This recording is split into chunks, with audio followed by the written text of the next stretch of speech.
Hey everyone, welcome back to another episode of the Ground Up Podcast. My name is Matt Walton, here with my co-host Matt Huber. We got a great guest today, guys. Zivko is a person that has helped us out and we had a lot of communication with as far as utilizing LinkedIn to generate leads, which is something that I've never thought of. I'm not a big LinkedIn person.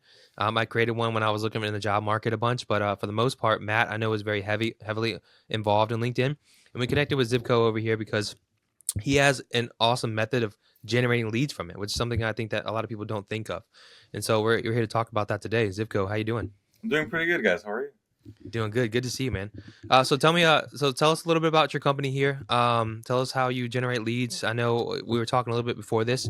It's not like an AI generated tool or anything like that, where you just kind of let it run and do its thing. You actually manually get in there and do this. So tell us a little bit how you do it. That's right. So the whole process that I have is manual. So there's no automation, there's no bots, there's no AI. It's all done by real people. And the way that it works is once I have a call with someone, um, I would go in and create the target list and I would write the messages.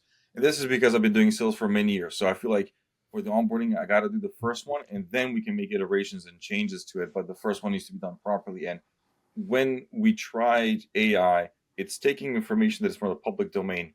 A lot of people give out templates that are not really useful. They will not tell you exactly what they use. So when you try to create um, sales messages or anything like that, it was just a lot of fluff.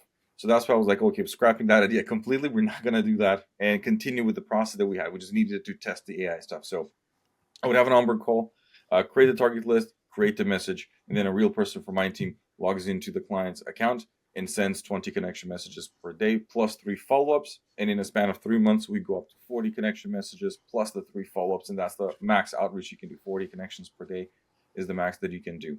It's important to do it the right way because all the connections that you do and everything that you build stays with the client's profile. So you don't use a different profile. You don't take away from everything that we work together. They're not locked in, and if they stop, they lose everything. Everything stays on that profile, all the messages, all the conversations. Once that starts, the best part of the process that I've developed is there's a weekly call with an account manager, and a lot of people will dump everything on you, and you try to figure it out, or you trying to test. Here you have an account manager that shows up weekly. It has to work. If it doesn't, they have to come up with solutions. So it becomes a collaborative effort, and together it starts to click. And you can make those changes fast because the feedback information, the loop is a lot faster. So you have someone that works on the outreach. You have someone that is there talking with you every week to make sure everything is going in the right direction. And if changes are needed, they make them fairly quickly and then do it together. And a lot of the times, someone will mention something on that call, and that is the eureka moment to change in the message or in the target. A simple thing. One of the clients that I have, they do high volume production of content. And in the conversation, he mentioned like usually someone will use us if they have some sort of ads running and they need like A, B, C, D tests. And that was it. Then we start using technology, use Google Ads, Facebook Ads, Meta Ads, and then the results start to change and start to get better. So in a nutshell, that's kind of how the process works. That is, like I said, very manual, different from just running some sort of a tool on I love that because we take kind of the same approach when you talked about how it's not just dumping stuff on everybody and then letting them do their thing. Because when we run our VA company and we have VAs that start with our clients here, we've seen how it's successful and how it's not. And the clients who come on here and they're like, instead of just do everything for me, I'm gonna stay out of this and make millions of dollars with my VA while I just don't even know what to do. That doesn't work out. But the people with when they work with us as our team and our managers and our coaches and everybody, and we all work together collaboratively, we see a lot of success from it. It's a consistent success over and over again. And so I love the fact that you bring that approach into it. Now you said you guys do everything manually, and you don't do AI stuff. And everywhere you look now, it's AI. Everywhere you it. look, it's AI.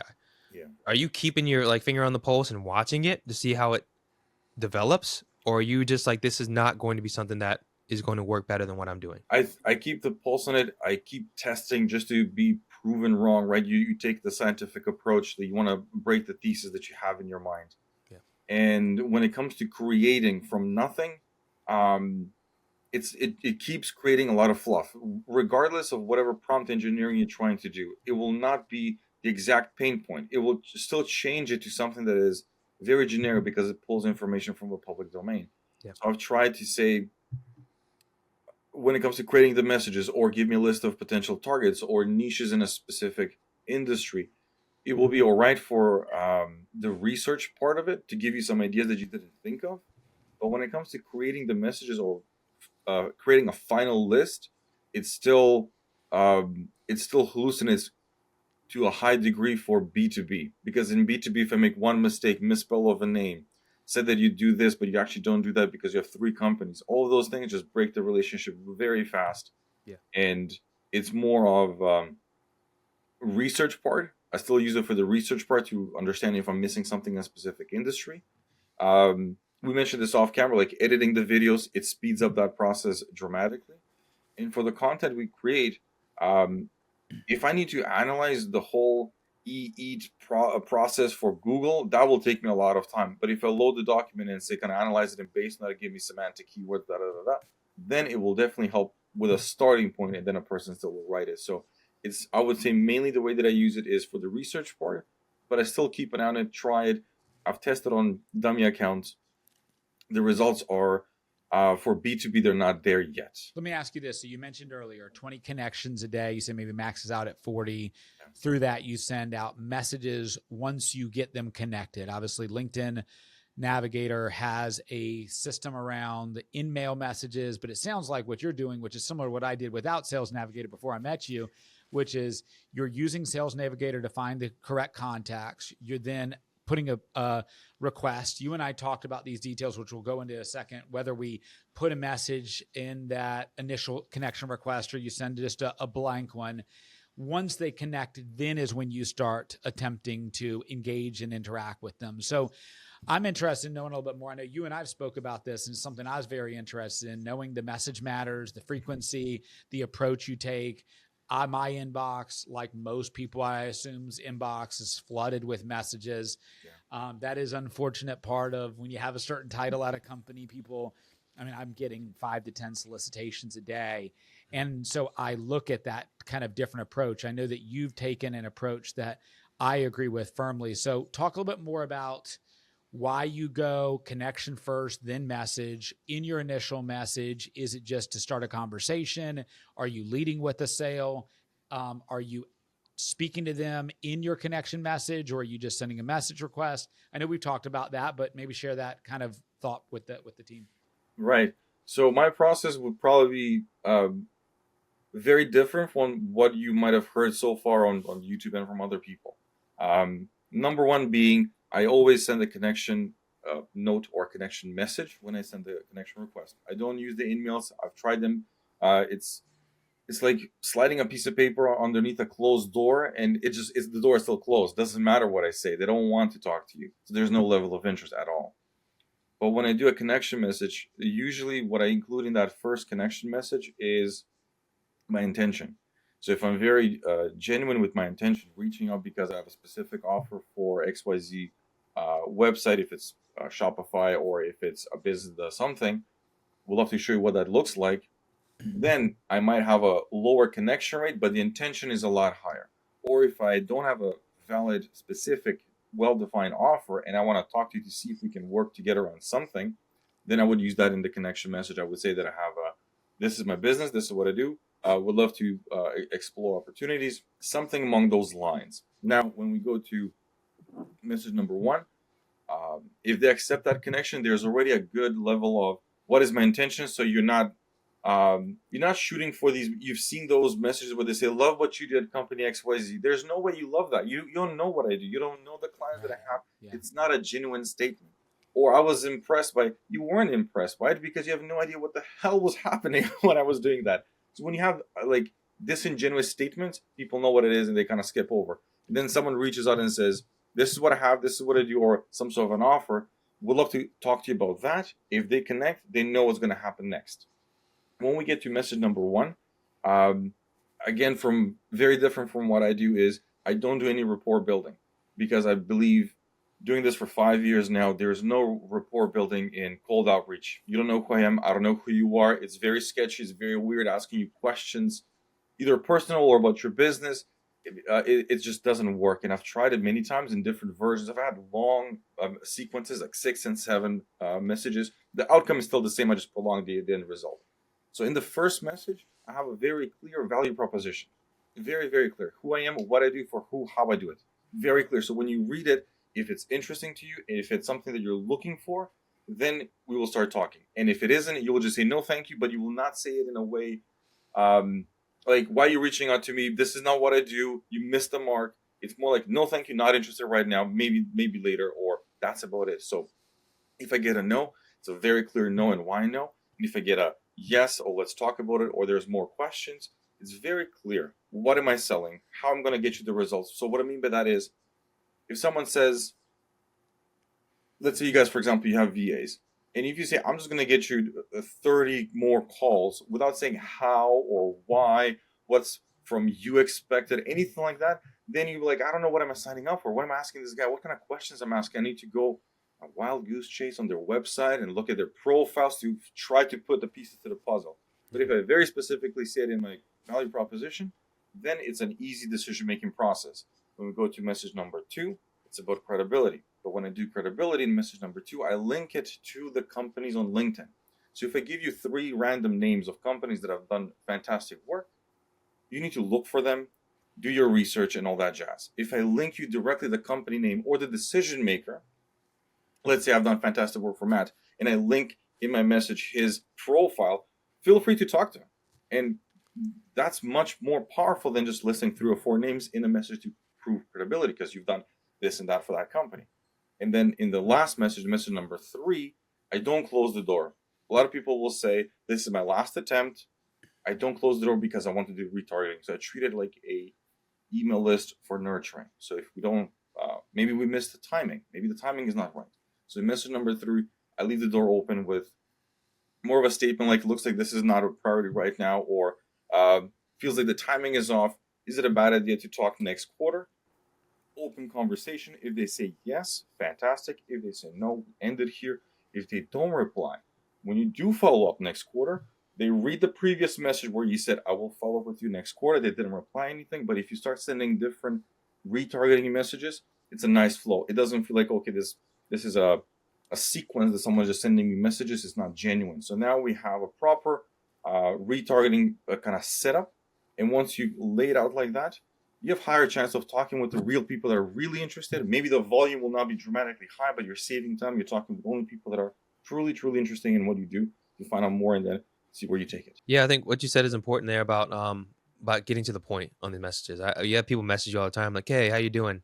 They just and then they want to ask you about all these questions, and you know what's coming. Like you know it. You're like you got like I don't want to tell you about how I'm doing today and what my week. I just want you to get to the point. So I think you make an important point when you do message people cold. You're like giving them everything they need to know. Like, hey, this is exactly why I'm reaching out to you. What I'm doing. I think that would probably increase your acceptance rate, or at least a feedback rate, instead of just going like, hey, my name's Zivko, how you doing today, how many kids you got, like asking questions like that instead of just getting right to it. Yeah, I think that the response of it just delays what the end result will be is the big part that I took from that is, yeah, I've had those things where people ask me open-ended questions, and a lot of times the way they ask the question, I struggle with, like, what do you want me to say here? Like, I mean, like, this is clearly a professional business platform, not a friendly platform. I'm not here to make friends. I'm here to make money. Like, let's keep it about that. It is interesting. Now, Zivko, you and I have spoke about this. I'm a firm believer in law of averages. If you could see more of my board here, I typically have law of averages as a big part of what I do, and in regards to how I teach, and in regards to how I coach, and everything else. How many connection requests does it take to get somebody to accept? How many accepts does it take to get somebody to say yes to a meeting?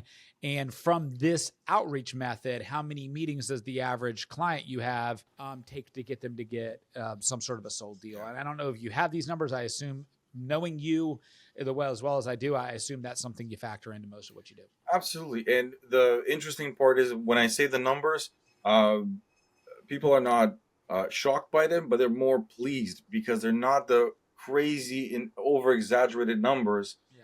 Because they know their business. They know, like, if this was real, man, I would be a billionaire by now. Yeah. So what I mean by that is, if I send 10 connection requests, 2 will accept it. So around 20% connection rate. Out of the full month, let's say we do 20 connections per day, Monday to Friday, 400. So out of 400 connection messages that I would send, 20 to 25% will accept that connection. And then I would probably get between 10 to 12 positive answers. And what I mean by positive answer, it's we're negotiating time or they're asking specifics about the service. So now there is definitely a level of interest. It's not super high. We're not getting too excited about it, but there's a level of interest. If it's the right information that they're looking for and I'm presenting it, then we will have around 5 to 8 book calls per month. Out of the 5 to 8 book calls per month, what we try to do is schedule them within a week. So if I give you a full month and you do book it, high show no show rate. So try to schedule your link to have a week, because if you do have intent, you will show up tomorrow, the day after. You really want to talk about this. We have high intent and everything is good. So then your no show rate goes dramatically down. So you will probably have like 70% show up rate with no problem because someone accepted it and they booked it within 2, 3, 4 days, depending on whatever you have. But I would say shoot for 1 week to have in your booking link when you can take that call. And out of those, like I said, 5 to 8, you will probably have around four, 4 to 6, 4 or 5 people will show up on those calls. And because the messages were very clear, the value proposition was very clear, you will not have people showing up. I've had clients that came to us that said someone was doing fantastic, 30 calls a month, and then 20 of them were looking for a job. So it becomes a waste of time. Yeah. With this process, you would have around that 5 to 8 book calls, probably 4 or 6, 4 or 5 will show up. And depending on your sales cycle, if you have 2 calls, 3 calls, you'll start to close by the end of the second month. But it's so funny you say that. And Matt knows this. I mean, Matt is the guy who worked for me in cold calling at one point. And our law of averages from a cold calling perspective versus a cold outreach perspective, like you say, are very similar. For me, it's a 20% connection rate from cold calls. From there, it's a 10% set rate. From there, it's a 75% show rate. And typically from a cold calling prospecting aspect, and obviously varies based off of the closing skill of the person receiving the call and the value proposition that your product has. But on average, I've seen about a 20% closing rate from shown meetings from a cold outreach perspective. And obviously keeping track of that closing percentage along with sales cycle and being able to lower that is fantastic. And then even your thought process around the speed of when you communicate a yes to when you schedule. For me, it's always 48 hours. I don't let my team set a demo or a meeting out more than 72 hours. I tell them if you think they're going to show up and it's more than 72 hours, it's not real. Like call them, like set a time to call them back to then actually set a real demo when it's inside of 48 hours. Because every day that goes by, at least from a cold phone call, the impulse drops, the excitement drops, the interest drops, and they lose track of that thought process. So it's so interesting that through your approach and through the approach I've typically taught, the numbers are very, very similar. It's just whether you prefer this approach or that approach or this approach. And I think that, you know, for us, what we're looking at, what we've looked at, which is the combination of the two, of marrying a cold calling aspect in combination to a cold outreach aspect through a process like LinkedIn. Now, let me ask you this. I know this will matter to a lot of people too. And I've got some updates for you as well, Zivko, because I know you've been a good friend over the past couple of months, which it's going to pay off, hopefully pay off for you here in the near future. But what is the overall, like, so you kind of laid out what you do, the results that you get. What's the general cost? And maybe that's, you know, a bigger conversation in general based off of the client, their needs and those things. But what is the service like this cost? Because when you told me the price of you charge for this, I was surprised how affordable it was for the results that you get. But share with me that.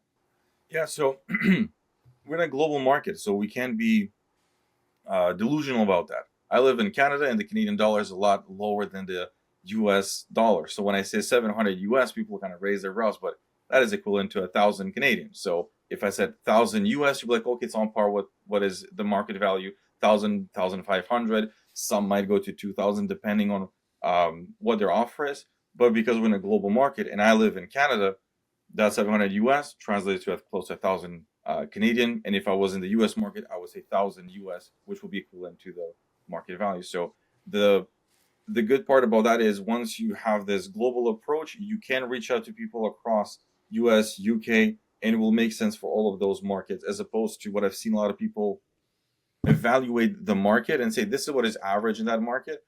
But the prospect sees where you live. And we do that all the time. We try to calculate all those things, make sense, what doesn't make sense. And if you lay it out properly, this is where I live, this makes sense for me because that's where I live.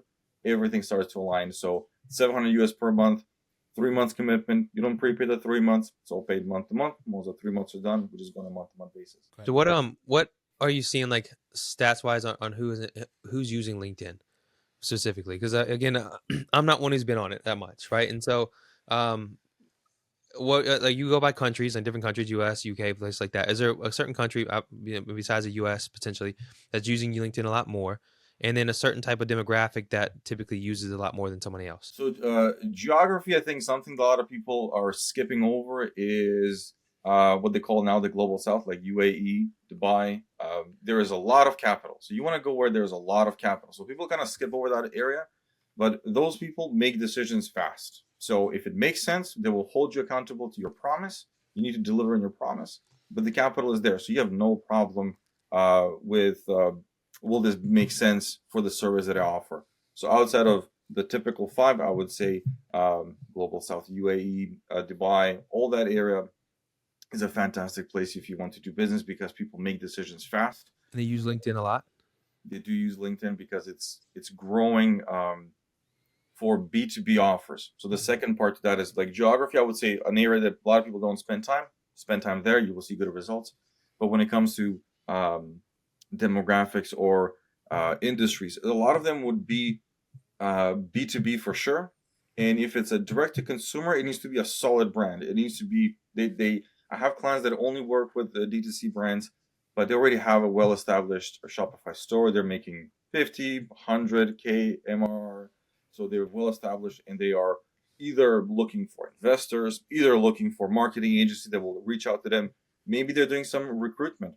So if a company is on LinkedIn, you have the opportunity to talk with someone because they probably will do recruitment and they will try to poach other people because they can't see who's working engineer or anything like that. So B2B, it's a lot more B2B on LinkedIn. Different size of companies. What I have seen that it doesn't work, real estate agents.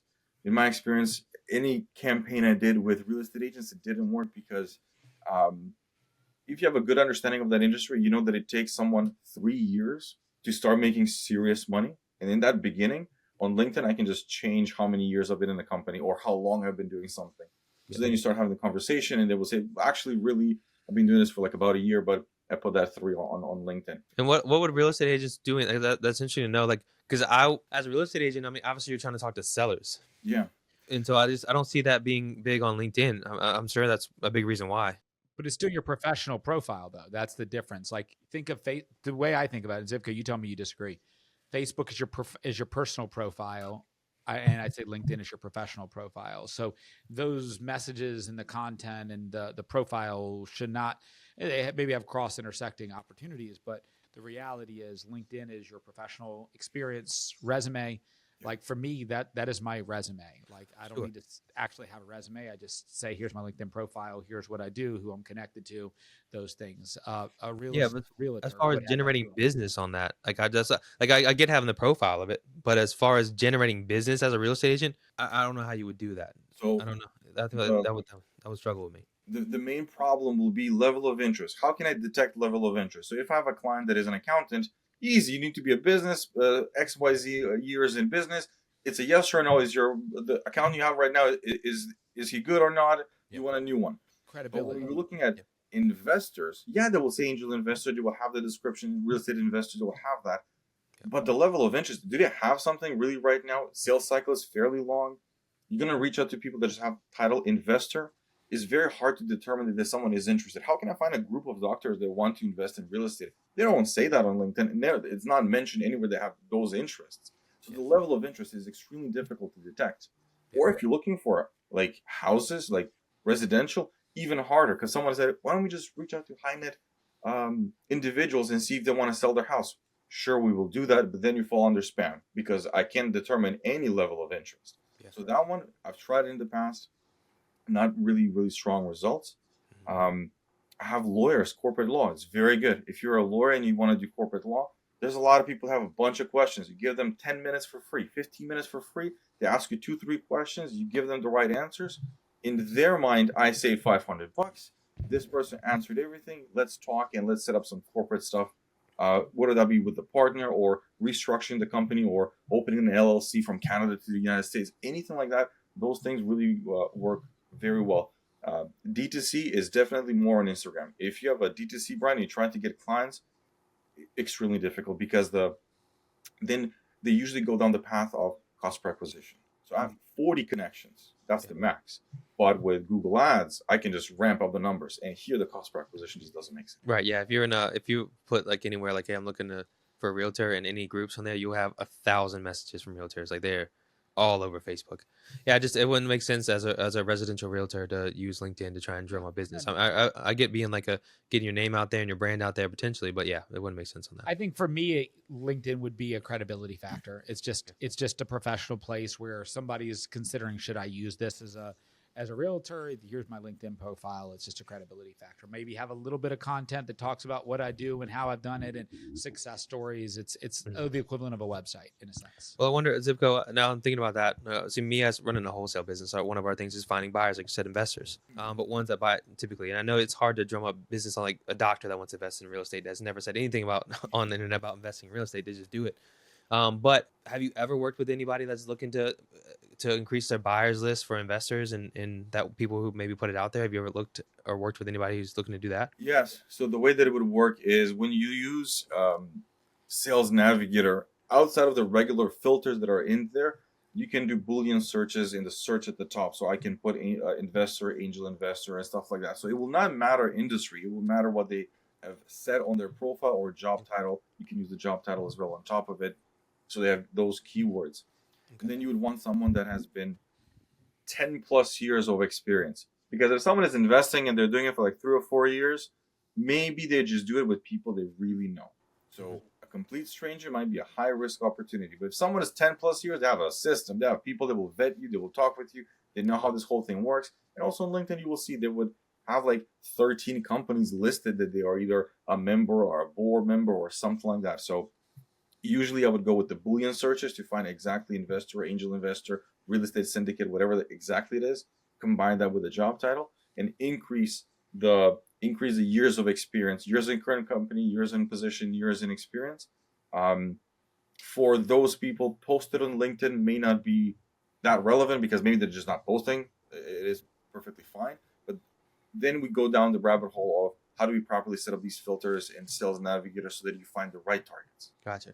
Yeah, we've been surprisingly very successful when we first started here by putting out job applications for people around the world for VAs. It's been crazy. You put, the free version of it allows you to get like 50 applications before they cut you off here, and you can have 50 applications in like 10 minutes. It's insane. Yeah, and I do it 2 or 3 times a day. Yeah, so we just get a ton of applications from there. So it's nice to see that on LinkedIn because I know it got big for a little bit. I know a few years ago, probably like 5 or 6 years ago, I would say, it got big and people were like really like using LinkedIn. Maybe it was 5 or 6 years ago. I don't know. I feel like I'm getting older fast, but it was like big, and then I stopped hearing about it as much. I mean, do you think it's like still as big as it has been, or do you think it's gone down? Way bigger.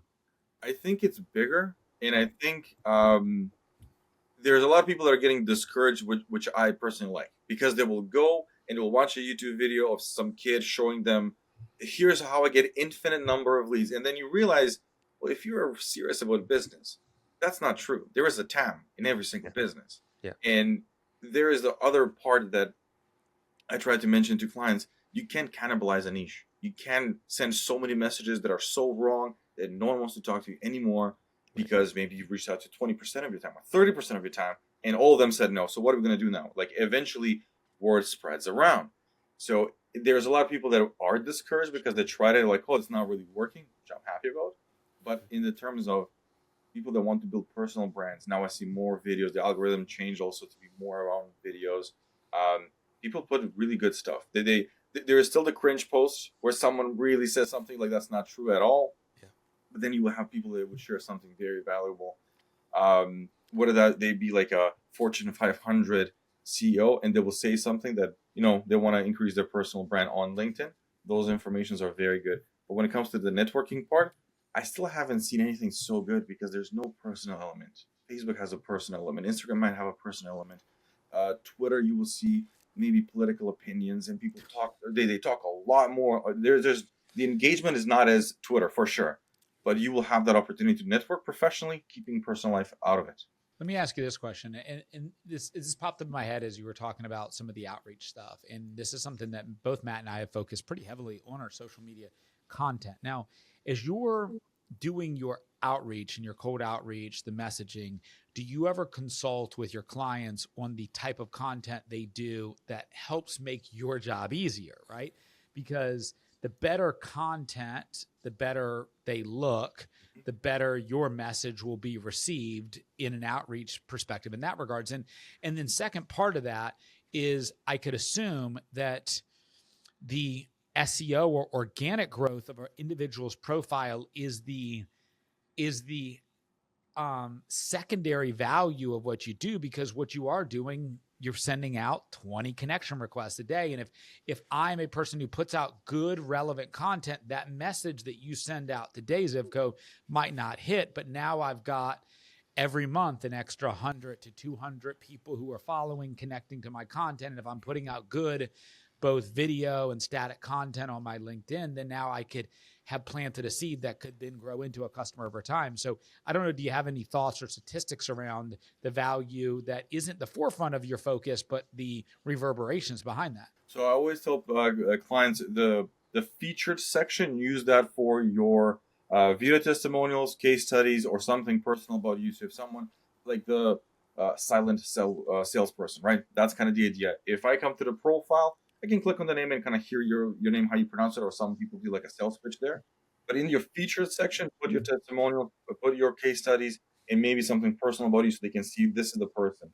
When it comes to putting out the content, long form text still works very good, because that's the type of people that will be on LinkedIn, and they will sit and they will listen and they will watch it, and it's if it's very good, fantastic. Videos are becoming more and more popular.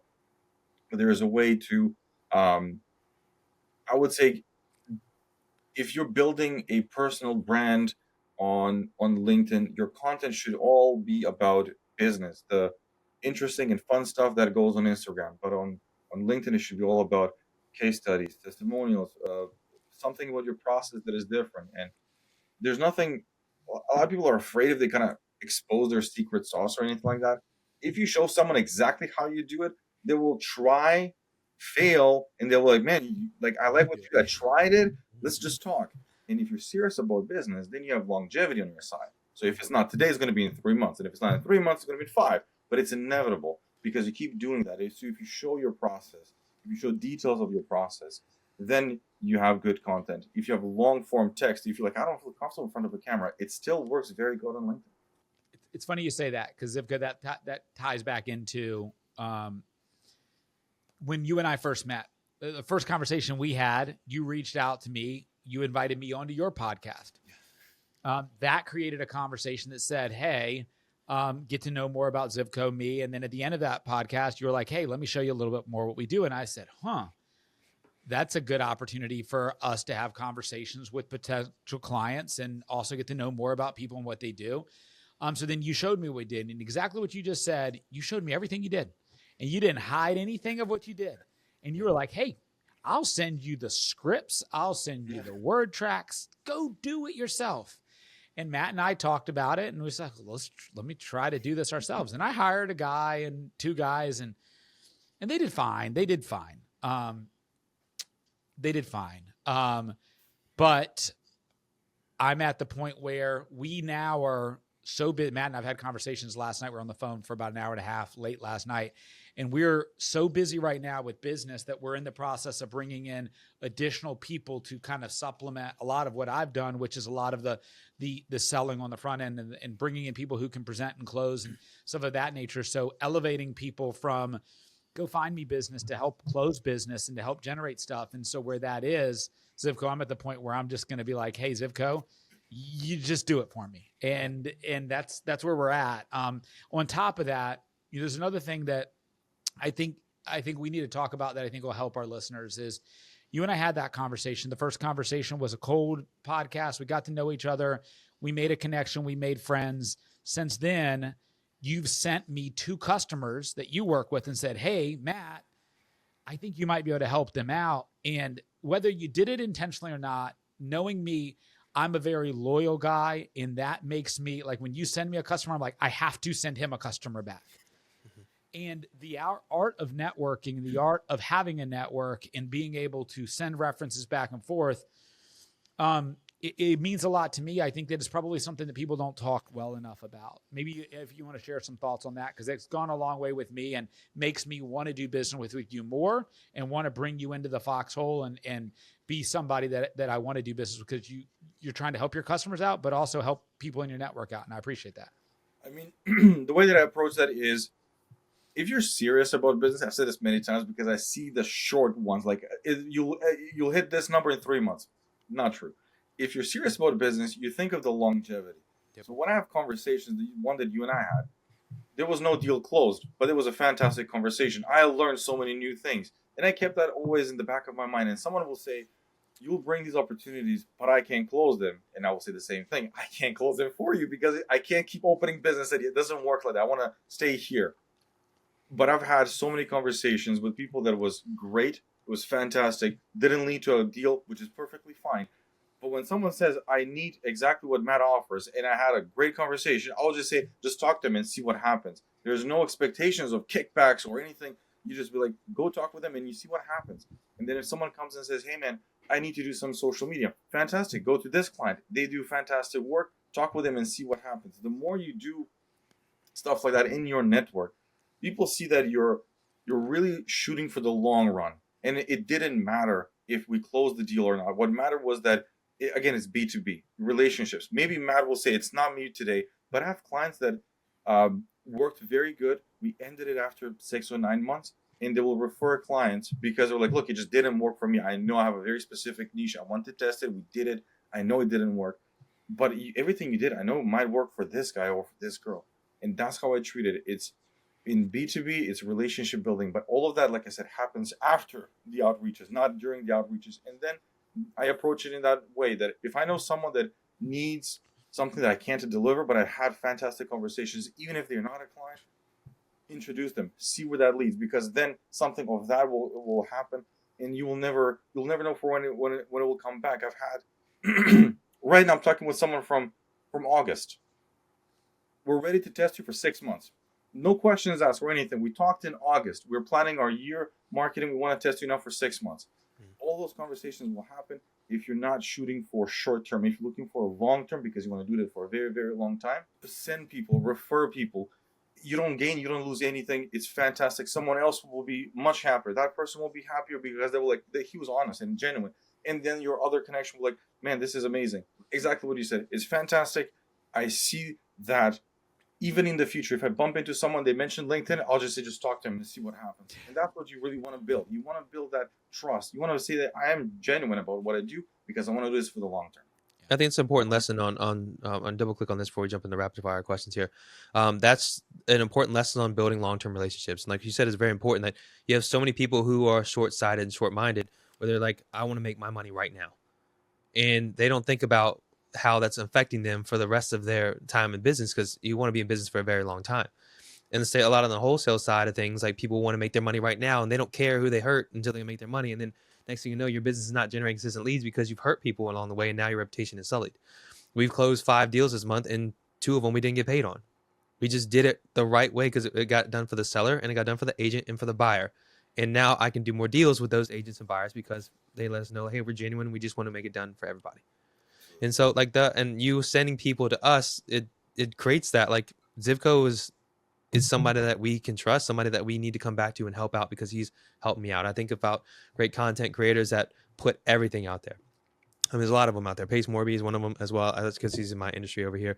Alex Ramosi, he's documenting everything he does, and it doesn't get rid of his business. You know, it doesn't lose business for that. He gains a lot of business from that because he puts everything out there. So I think what you said is important about long-term relationships, and a lot of people don't think about that. So I think that's a really good point to go. So, well, the next here, we're going to jump over to a rapid fire questions over here in just a second. And we kind of just go through and looking for quick answers on this and in order to give tips to everybody. And so you can create content for yourself also and to help get as much nuggets and knowledge out there to, in a quick format here. So I'll start it off here real quick. Give me, and Matt hit on this a little bit. Give me 3 of your tips for someone to make their LinkedIn profile look the best when doing outreach on it? First, don't make it salesy.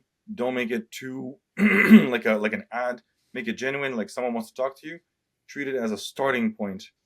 Use the featured section to demonstrate all of your um, client testimonials, video testimonials, and something personal about you, so they can see who you are, what you do, and treat those as like the quiet sales rep, like as I was saying.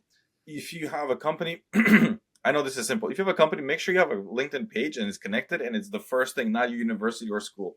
So those two things are very important. I'll ask a question, same question, but in reverse. You said 3 things to do. What's one of the biggest things you think people make, the biggest mistakes they make in regards to their profile that halt their ability to make success? If they have, like, I've seen it. It doesn't look genuine if you don't have a header image or something very basic photo that you just took and kind of like, and that is your profile photo because I couldn't care. No, like, it's a proper photo. You don't need to do crazy stuff with it. But like a very basic, I've seen it happen. Like no header image or something like that. And very close to that, if you like, no, I have everything proper.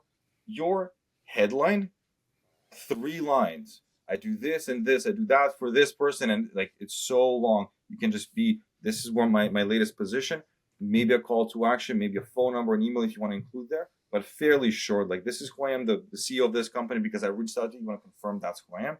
Maybe one more sentence of who you are, what you do, and how you help someone. But I've seen like list of the awards and everything. That can be a post. Doesn't need to be the header of your profile. Awesome. A couple quick tips on how to get the best responses from people doing cold outreach over LinkedIn. When you do value proposition, very, very clear value proposition. You want to be clear why I'm reaching out, how I'm going to do it.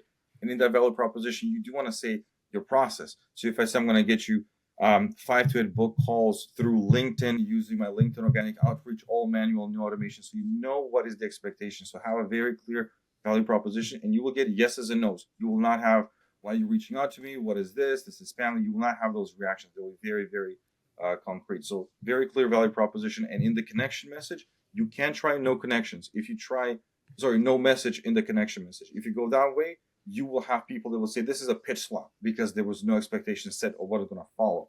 So combine those two and you'll get good responses.